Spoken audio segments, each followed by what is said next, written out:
आहे आणि हा शब्द घेऊन येत आहे सोनाली लोखंडे. ते येत असताना आपण सर्वजण जोरदार टाळ्या वाजवून त्यांचं स्वागत करू.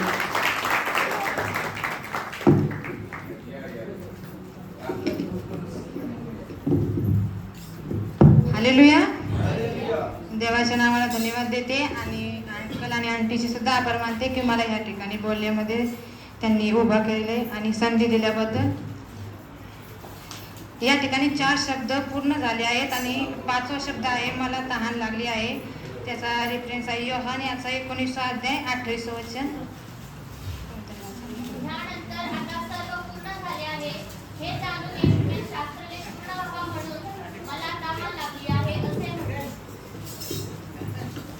या ठिकाणी पाहायला भेट आहे की प्रभू येशू ख्रिस्त ज्या वेळेस वधस्तंभावरती टांगण्यात आला होता, त्याला खेळण्यात आलं होतं, त्या ठिकाणी येशूने मला तहान लागली आहे हा शब्द उद्गारले आहे.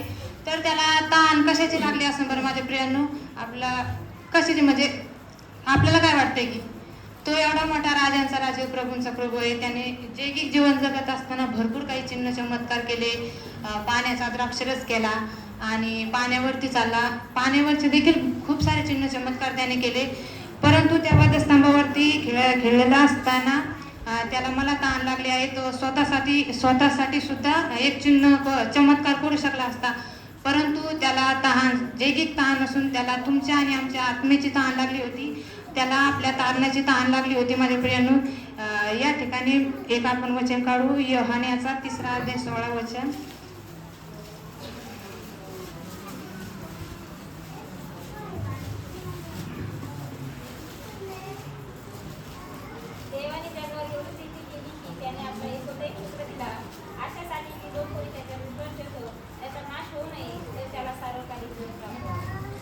देवाने आपल्यावर एवढी प्रीती केली की त्याने आपला एकुलता एक पुत्र दिला.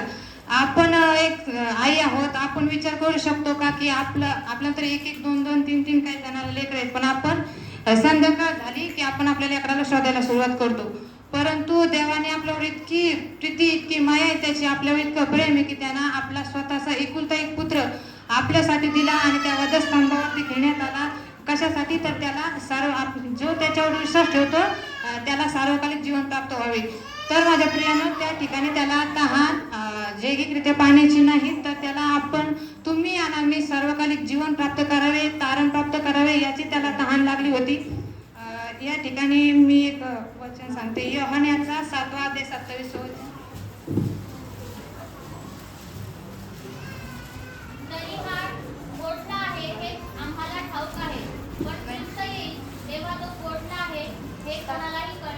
योहान 7वा अध्याय 27 वचन. 27 ते 27. हा पोटला आहे हे आम्हाला ठाऊक आहे, पण ख्रिस्त येईल तेव्हा तो पोटला आहे हे कोणालाही कळणार नाही. सॉरी, माझा रेफरन्स चुकला होता. 7 याचा 37 अध्याय.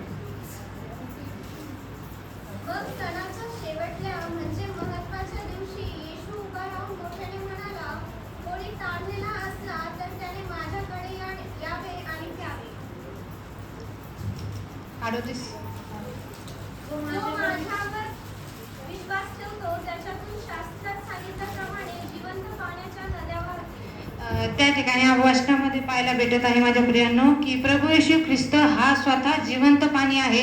तो त्या ठिकाणी सांगत आहे की जो कोणी माझ्यावर विश्वास ठेवतो त्याच्यातून जिवंत पाण्याच्या नद्या वाहतील. परंतु त्या ठिकाणी येशूला वधस्तंभावरती खेळण्यात आलं होतं. त्या ठिकाणी तो काय म्हणला होता, मला तहान लागली आहे. तर त्या ठिकाणी तो स्वतः जिवंत पाणी होता ना, तर त्या ठिकाणी तो पवित्र आत्म्याला किंवा पित्याला म्हटला असता की मला तहान लागली आहे, तर त्या ठिकाणी पाण्याची खूप म्हणजे पाणी भेटलं असतं त्याला. परंतु त्याला जैगिक पाण्याची तहान लागली नव्हती, तर तुमच्या आणि आमच्या आत्म्याची तहान, त्याला आपल्या तारण्याची तहान लागली होती माझ्या प्रियांनो. आपल्याला मी एक तुम्हाला गोष्ट सांगू इच्छिते शंभरवणी स्त्रीबद्दल. योहान याचा 4 अध्याय 13 ते 15 वचन आपण वाचूया.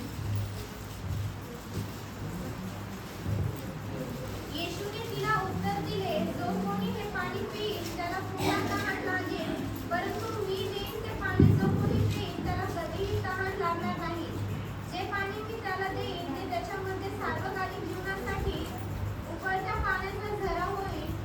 ती स्त्री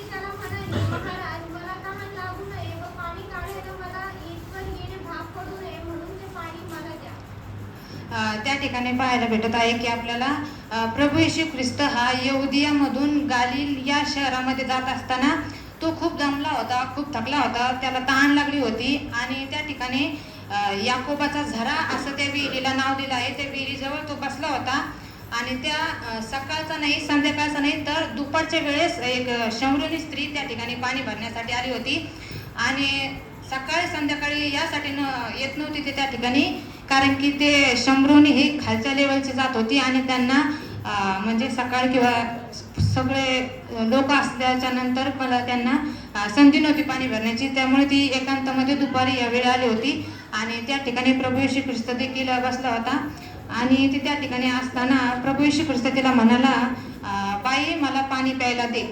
परंतु ती शंभरोनी स्त्री येशूला म्हणाली, महाराज आपण तर यहुदी आहोत आणि मी एक शंभरोनी आहे, आपण माझ्या हातून पाणी पिणे हे योग्य नाही. परंतु येशूने तिला उत्तर दिले की बाई देवाचे दान काय आहे आणि मला पाणी प्यायला दे असं म्हणणारा तुला जर माहिती असता तर तू त्याच्याजवळ जिवंत पाणी मागितले असते आणि त्याने तुला दिले असते. परंतु शंभरोनी स्त्री त्याला विचारत होती, जिवंत पाणी? महाराज आपल्याजवळ तर पौराण नाही आणि पाणी तर खूप खोल आहे. त्या ठिकाणी शंभरोनी स्त्री त्याला जेगीत पाण्याबद्दल बोलत होती, परंतु प्रभू येशू ख्रिस्त तिला आत्मिक पाण्याबद्दल, जिवंत पाण्याबद्दल सांगित होता. ज्या टायमाला प्रभू येशू ख्रिस्ताने तिला मागच्या जीवनाचं तिला सांगितलं की तिला किती नवरे आहेत, आता तुझ्यासोबत राहतो त्याचा नवरा नाही, भविष्य करीत होता, त्या ठिकाणी ती आश्चर्यचकिताने पाहत होती आणि म्हणत होती, महाराज आपण संदिष्टे तर नाही, पण आमच्या पूर्वजांनी आम्हाला सांगितले होते की मसीहा येशू ख्रिस्त ज्याला म्हणतात तो येणार आहे. आणि ती त्या ठिकाणी प्रभू येशू ख्रिस्त त्याला म्हणत होता की मसीहा जो येणार आहे तो मीच आहे, हे तुला कळले असते तर तू त्याच्याजवळ जिवंत पाणी मागितले असते. ती आश्चर्यचकिताने पाहत होती की ह्या यहुदीय लोकातील एक मनुष्य माझ्या भविष्यातील भविष्यवाणी कसं काय करायला लागले, याला माझ्या मागच्या जीवनाचं कसं काय माहिती. म्हणून ते येशू त्या ठिकाणी तिला सांगितलं की मीच मसीह आहे, पुढं जो येणार होता मीच आहे, तो ओळखलं नाही. त्याच ठिकाणी शंभरोनी स्त्री त्याला ओळखू शकली नाही आणि मग शंभरोनी स्त्रीने त्या ठिकाणी घागर तिथेच टाकून पळत गेली आणि सगळ्या लोकांना सांगित होते की मी जे केलं आहे, माझ्या भविष्यात त्यांनी मला सांगितलं आहे, मागचं जीवनाबद्दल देखील मला सांगितलं आहे, तो मसीहा मला भेटला आहे आणि तो मला सर्व काही सांगित आहे. तुम्ही त्या ठिकाणी सर्व लोक तिच्या मागे आले आणि ते त्या ठिकाणी सर्व सुवार्ता त्या ठिकाणी त्यांनी ऐकली आणि सर्व गावामध्ये सांगून ते सुवार्ता सांगू लागले. सांगायचं तात्पर्य हेच आहे की प्रभू येशू ख्रिस्त हा स्वतः जिवंत पाणी आहे. परंतु त्या ठिकाणी त्याला तहान लागली होती तर त्याने चमत्कार करून स्वतःसाठी पाणी मागितले असते, परंतु त्याला आपल्या आत्मेची तहान लागली होती, आपल्या तारणाची तहान लागली होती. आपण तारण प्राप्त करून घ्यावं. आपल्यामध्ये सगळं काही 4 शब्द झाले आहेत की पहिला शब्द हे माझ्या बाप्पा यांना क्षमा कर, हे काय करतात त्यांना कळत नाही. त्या ठिकाणी किती त्रास, किती वेदना प्रभू येशू ख्रिस्ताला झाल्या होत्या.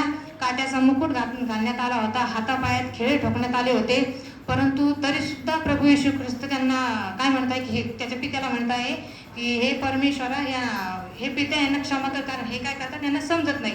आणि दुसरा शब्द असा आहे की मी तुला खचित सांगतो, तू आज माझ्याबरोबर सुखलोकात असेल. त्यावेळेस त्या चोराने संधीचं सोनं करून घेतलेलं आहे. माझ्या प्रियांनो, आपल्याला तर खूप टायमिंग आहे. त्या ठिकाणी चोराला तर थोडा वेळ होता, तो वधस्तंभावर लटकेला होता, त्यामुळे त्या ठिकाणी त्याने आपले पाप पदरी घेतले आणि परमेश्वराला म्हणले की तू ज्या वेळेस येतील त्यावेळेस माझी आत्मा राहू दे. त्यावेळेस प्रभू येशू ख्रिस्ताला प्रभू येशू ख्रिस्त त्याला म्हटला की आम्ही तुला खचित सांगतो, तू आज माझ्याबरोबर सुखलोकात असशील. आणि तिसरा शब्द आहे की बाई हा पहा तुझा मुलगा, मुला पहा ही तुझी आई.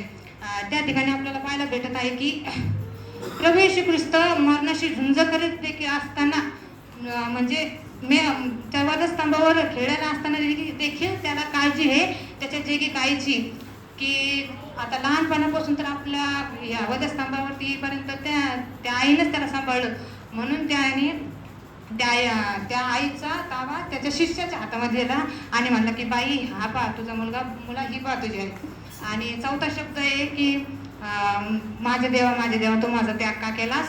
तर एवढ्या मोठ्या पित्याने तुमच्या आणि माझ्यासाठी त्याचा त्याग केला. ते देखील एकुलता एक पुत्र होता, त्याने त्या पुत्राचा त्याग केला तुमच्या पापासाठी, माझ्या पापासाठी. आता संधी आहे माझ्या प्रियांनो की आपण त्याच्या त्यागाला अनुसरायचे, आपण त्याच्या त्यागाचं आठवण करायची की त्याने केवढा मोठा त्याग आपल्यासाठी केला, आपल्या जीवासाठी केलाय आणि त्या त्यागासाठी आपण तारण प्राप्त करून त्याच्यावर विश्वास ठेवायचा आहे. त्याने आपल्यासाठी काहीच करायचं ठेवलं नाही माझ्या प्रेरणा, सर्व काही त्या वधस्तंभावरती पूर्ण केलेलं आहे. आणि त्या ठिकाणी एवढी मोठी रोमकार्समध्ये मी सांगितलेलं आहे की त्याने माझ्यावरची दंड आज्ञा घेतली. आपले बाप इतके घाण होते की आपण विचार देखील करू शकत नाही, परंतु त्याने अतिशय पवित्र असं येशू ख्रिस्त होता, पवित्र असून देखील त्याने तुमच्या आणि माझ्यावरचे पाप स्वतःवर घेतले आणि त्या वधस्तंभावरती त्याला खेळण्यात आलं. खूप साऱ्या वेदना, खूप सारे त्रास त्या ठिकाणी त्याला झाले आहे.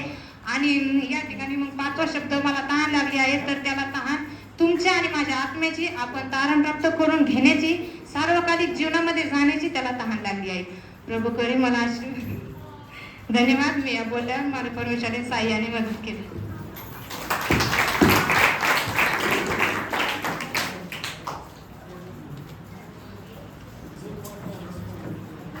थँक्यू सोनाली. खूप छान प्रकारे तिने 5वा शब्द सांगितलेला आहे, मला तहान लागलेली आहे. तुम्हाला तहान लागली आहे का? कशाची तहान लागली?